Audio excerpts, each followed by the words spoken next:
Hello viewers, কেমন আছেন সবাই? চলে আসুন নতুন একটা ভিডিও নিয়ে। আজকে আরেকটা রাউটার রিভিউ এবং আনবক্সিং করব। আজকে বহুল পপুলার একটি router Tenda F3 router review, unboxing, configuration কীভাবে করতে হয় সবটাই দেখাবো এই ভিডিওতে। টেন্ডা রাউটার মূলত south Bangla computer Bangladesh import করে থাকে এবং তারাই অথরাইজড ডিস্ট্রিবিউটার। আপনার যদি এই রাউটার এরকম সিল না থাকে তাহলে রাউটারটা মনে করবেন যে অরিজিনাল টেন্ডা না বা অথরাইজড ভাবে বাংলাদেশে ইম্পোর্ট করা হয়নি। সেইটা প্রোডাক্ট থেকে কেনা থেকে বিরত থাকবেন। যদিও এটা কোনো স্পন্সর ভিডিও না, সরাসরি ইম্পোর্টারের কাছ থেকে যেটা নেওয়া, সেই কারণে আমি এটা বললাম। আজকে এই রাউটারের রিভিউ, আনবক্সিং, কনফিগারেশন সবটাই দেখাবো। দেখতে থাকুন শেষ পর্যন্ত। তার আগে বলে নিই, আপনি যদি আমার চ্যানেলে নতুন দর্শক হয়ে থাকেন তাহলে অবশ্যই চ্যানেলটি সাবস্ক্রাইব করে নিন, আর যদি অলরেডি করে থাকেন অসংখ্য অসংখ্য ধন্যবাদ। তো চলুন চলে যাই, আনবক্সিং করি, ফিচার্সগুলো জানি এবং রাউটারটা কীভাবে কনফিগারেশন করতে হয় সেটা দেখি। রাউটারটা আনবক্সিং করার জন্য এখানে আমাদের ছোটো একটা স্টিকারের মতো দেওয়া আছে। আগের পলিতে ইনটেক করা থাকতো, আপনারা এখান থেকে সরাসরি কেটেও তুলতে পারেন।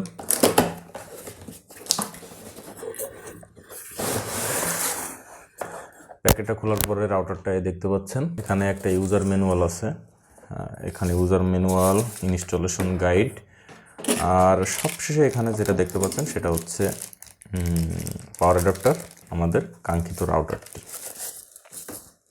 আর এর সাথে পেয়ে যাবেন আপনারা একটা ফাস্ট ইথারনেট কেবল। রাউটারটিতে 100 MB ডাটা ট্রান্সফার করার মতো ক্ষমতা এই কেবলটিতে রাখে। সর্বোচ্চ আপনি 80 Mbps পর্যন্ত ট্রান্সফার করতে পারবেন, তার বেশি কিন্তু পারবেন না। তো এবার রাউটার সম্পর্কিত বিস্তারিত আমরা একটু কথা বলি।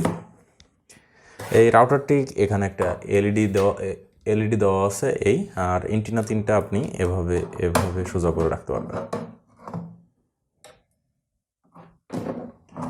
এখন আপনি আপনার পছন্দ মতো যে কোনো স্থানে যে কোনোভাবে এটা রাখতে পারবেন। এটা যদি আপনি ওয়ালে রাখতে চান তাহলে এখানে ওয়াল মাউন্ট আছে, ওয়ালে রাখতে পারবেন। আর রাউটারটির এখানে টেন্ডা F3 লগ ইন করার জন্য যে ইউজার আইডিটা দেওয়া, যে আইপি অ্যাড্রেসটা দেওয়া আছে, এই আইপি অ্যাড্রেসে ঢুকে রাউটারটি কনফিগারেশন করতে পারেন। কীভাবে কনফিগারেশন করতে হবে সেটা আমি এর পরের অংশে দেখাবো। আর এইখানে রাউটারটিতে যেটা বলার আছে সেটা হচ্ছে এখানে একটা ওয়ান পোর্ট, 3টা ল্যান্ড পোর্ট, আর এটা দেখতে পাচ্ছেন পাওয়ার, আর এটা হচ্ছে রিসেট বাটন। প্যাকেটের গায়ে আমাদের আরও বেশ কিছু ইনফরমেশন আছে। এখানে ইনফরমেশনগুলো আপনাদের পছন্দ মতো আপনারা দেখে নেবেন। এবার আসি রাউটার সম্পর্কে কিছু কথা বলি আপনাদের সামনে। রাউটারটি N300 Mbps সিরিজের হওয়ায় রাউটারটিতে সর্বোচ্চ 300 Mbps, কিন্তু এটা আসলে থিওরিটিক্যাল বলা হয়েছে, কিন্তু লজিক্যালি দেখা যায় রাউটারটিতে সর্বোচ্চ 70-80 Mbps পর্যন্ত ট্রান্সফার করতে পারে। তার বেশি কিন্তু এই রাউটারটিতে ট্রান্সফার করতে পারে না। একসাথে 10 জন যদি হয় রাউটারটি কিন্তু ঝামেলা করে। সর্বোচ্চ 5 থেকে 6টি ডিভাইসের জন্য রাউটারটি এনাফ। যদি লং এরিয়া গেমিং করতে চান তাহলে এই রাউটারটি নাও নেয় বেটার হবে। যদিও এই রাউটারটি অনেকে ব্যবহার করতেছেন, অনেক রিভিউ হয়তো অনলাইনে পেয়ে যাবেন, কিন্তু বিষয়টা হচ্ছে রাউটারটির প্রাইস হিসাবে রাউটারটি মার্কেটে আপনি 1150 থেকে 1250 টাকার ভিতরে পেয়ে যাবেন। ওভারঅল মোটামুটি ভালো, 1 বছরের বিক্রয়ত সেবা পাবেন। রাউটার সম্পর্কে বিস্তারিত ধারণা পেলেন। চলেন এবার চলে যাই এই রাউটারটা কীভাবে কনফিগারেশন করতে হবে সেটা দেখি। User control plus bandwidth control কীভাবে করতেন সেটাও আমি এই ভিডিওতেই দেখিয়ে দেবো। টেন্ডার রাউটার কনফিগারেশনের জন্য সর্বপ্রথম আমাদের ওয়াইফাইতে যেতে হবে। টেন্ডার সিগন্যাল শো করার পর আমরা এখানে ক্লিক করলে রাউটারটি সরাসরি কানেক্ট হয়ে যাবে। এই রাউটার কনফিগারেশনের আগে কোনো পাসওয়ার্ড দেওয়া লাগে না। এখান থেকে কানেক্ট হওয়ার পর আমরা এখানে ক্লিক করব, সেটিংসে ক্লিক করবো, আর ম্যানেজ রাউটারে যাব। ম্যানেজ রাউটারে যাওয়ার পর এরকম অপশান আসবে, বা আপনি যদি ম্যানেজ রাউটারে না যেতে পারেন, এখান থেকে সব ফোনে আবার একই অপশান আসে না, সেখানে আপনি 192.168.on.on-এ ক্লিক করবেন। ক্লিক করার পর এখানে আপনি যে কানেক্টিভিটি সিলেক্ট করতে চাচ্ছেন সেই কানেক্টিভিটি এখানে সিলেক্ট করবেন। সাধারণত আমাদের দেশে পিপিওই কানেক্টিভিটি দেওয়া হয়, পিপিওই ক্লিক করবেন। যদি আপনার ইউজার নেম পাসওয়ার্ড দিয়ে থাকে আপনার আইএসপি, এখানে ইউজার নেমটা যেটা আপনার যে কোনো একটা হতে পারে এবং পাসওয়ার্ডটাও আপনার যে কোনো একটা হতে পারে, যেটা আপনাকে দিবে সেটা। আর এমটিইউ যেটা আছে ওইটা এখানে থাক, সার্ভার নেমে কোনো কিছুরই দরকার নেই। আর এখানে ওয়াইফাই নেম, টেন্ডার, এখানে আপনি যেটা ইচ্ছা সেটা রাখতে পারেন। আপনার XYZ ABC যে কোনো একটা রাখতে পারেন। এখানে পাসওয়ার্ড আপনি যে কোনো একটা দিতে পারেন, আর যদি পাসওয়ার্ড ছাড়া রাখতে চান তাহলে পাসওয়ার্ড না দিলেও চলবে। দিয়ে এখানে ওকে করবেন। ওকে করলে সেভ হয়ে যাবে। সেভ হয়ে যে কিছুটা সময় নেবে। কিছুটা সময় নেওয়ার পর আমাদের আবার রাউটারের এখানে যেতে হবে। XYZ, এই যে XYZ কানেকশন এবার পাবে।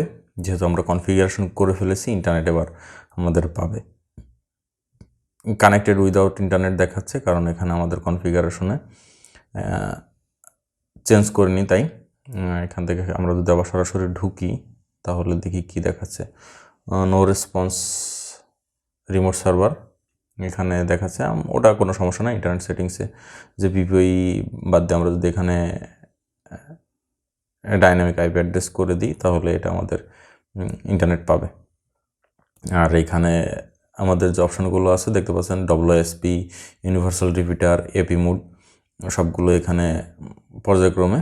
আর ওয়্যারলেস সেটিংসে যে এখানে আপনি ওয়্যারলেসে যে সেটিংসগুলো আছে সেগুলো করতে পারবেন। মাল্টিপল এসএসআইডি যদি রাখতে চান তাহলে এখানে মাল্টিপল এসএসআইডি, 2টা এসএসআইডি এখানে করতে পারবেন। আর এখানে নেটওয়ার্ক মোড, এটা চ্যানেল, আপনি এগুলো দরকার নেই। আর wireless brand 2040 wireless channel auto, এখানে আপনি যে কোনো একটা চ্যানেল, যদি আপনার চ্যানেল নিয়ে একটা ভিডিও আমি তৈরি করব, তখন চ্যানেল কীভাবে কাজ করে সে বিষয়টা নিয়ে আপনাদেরকে আমি দেখানোর চেষ্টা করব। তারপর এখানে আছেন ইউজার ম্যানেজমেন্ট। ইউজার ম্যানেজমেন্টে আমার এখানে যদি আপনার এখানে নাম না আসে তাহলে এখানে নামটা চেঞ্জ করে দিতে পারবেন। আর লোকাল যেহেতু লোকাল, আমি এখানে ব্যান্ডউইথ কন্ট্রোল করতে পারবো না। এখান থেকে মূলত চলে যেতে হবে ব্যান্ডউইথ কন্ট্রোল। ব্যান্ডউইথ কন্ট্রোলে যে এখানে আপনি যদি কন্ট্রোল করতে চান তাহলে এখান থেকে ব্যান্ডউইথ কন্ট্রোল করতে পারবেন, শুধু লোকাল যে ডিভাইসটা আছে সেই ডিভাইসটা বাদে, মানে যে ডিভাইসটাতে আপনি রাউটারটা কনফিগারেশন করতেছেন। আর প্যারেন্টাল কন্ট্রোলে যদি যে এখানে আপনি প্যারেন্টাল কন্ট্রোল কীভাবে করতে চান, কোন ডিভাইসটা ম্যানেজ করতে চান, সেগুলা কোন টাইম পর্যন্ত, কোন আইপি অ্যাড্রেস, কোন ওয়েবসাইট অ্যাক্সেস দিতে চাচ্ছেন, বা কবে কবে কোন সময় আপনি রাউটার অন অফ করতে চাচ্ছেন, সব বিষয়গুলো এখানে ইনপুট করে রাখতে পারবেন। আর অ্যাডভান্সে যে এখানে আপনি ব্ল্যাক লিস্ট, হোয়াইট লিস্ট করে দিতে পারবেন, যে আপনার যাতে ম্যাক অ্যাড্রেস বা কিউআর কোড স্ক্যান করে কেউ কানেক্টিভিটি না নিতে পারে। আইপিটিভি যদি চালাচ্ছেন তাহলে আইপিটিভি ইনেবল করে দিলে হচ্ছে, আর যদি না করতে চান তাহলে ডিজেবল থাক। বেশ কিছু ফিচার যদি ইনেবল করেন কম দামি রাউটার হিসাবে ঝামেলায় পড়ে যাবেন। আর তারপরে এখান থেকে অ্যাডমিনিস্ট্রেশনের যে আপনি এখানে log in password, admin password দিতে পারবেন। আর ম্যাকগুলো এখান থেকে করে দিতে পারবেন। সর্বশেষ এখান থেকে আপনি রাউটারটা রিসেট করে দিতে পারবেন। আপনি যদি রাউটার রিসেট করতে চান, রিসেট ক্লিক করলে ওকে, রাউটারটা রিসেট হয়ে যাবে। তো এভাবে রাউটারটা আপনারা কনফিগারেশন করে নিতে পারবেন। সো ভিউয়ার্স, এই ছিল আজকের ভিডিও যদি ভালো লেগে থাকে তাহলে অবশ্যই চ্যানেলটি সাবস্ক্রাইব করে বেল আইকনটি বাজিয়ে পাশে থাকবেন, যাতে করে আমার পরবর্তী যে কোনো আপডেট সবার আগে পান। আমি চেষ্টা করেছি সাউথ বাংলার এই প্রোডাক্টটা নিয়ে, টেন্ডা F3 মডেলটা নিয়ে আপনাদের সামনে বিস্তারিত তুলে ধরার জন্য। কনফিগারেশন খুবই সহজ, ব্লক লিস্ট কীভাবে করতে হয় সেটাও দেখিয়েছি, কীভাবে আপনার ব্যান্ডউইথ লিমিট করবেন সেটাও দেখিয়েছি। আর ফোন দিয়ে তো কন্ট্রোল করতে পারতেছেন কোনো ঝামেলা ছাড়াই। ভিডিওটি যদি আপনাদের উপকারে আসে অবশ্যই চ্যানেলটি সাবস্ক্রাইব করে বেল আইকনটি বাজিয়ে পাশে থাকবেন, যাতে করে আমার পরবর্তী যে কোনো আপডেট সবার আগে পান। আমি প্রতিনিয়ত চেষ্টা করবো আপনাদের সামনে নতুন নতুন রাউটার এবং রাউটার ফিচার্স, কম দামি বেশি দামি বাজেটের ভিতরে যে সমস্ত রাউটারগুলো আছে সব রাউটার নিয়ে পর্যায়ক্রমে আলোচনা করার জন্য। আজ এ পর্যন্তই। আল্লাহ হাফেজ। দেখা হবে পরবর্তী কোনো এক ভিডিওতে।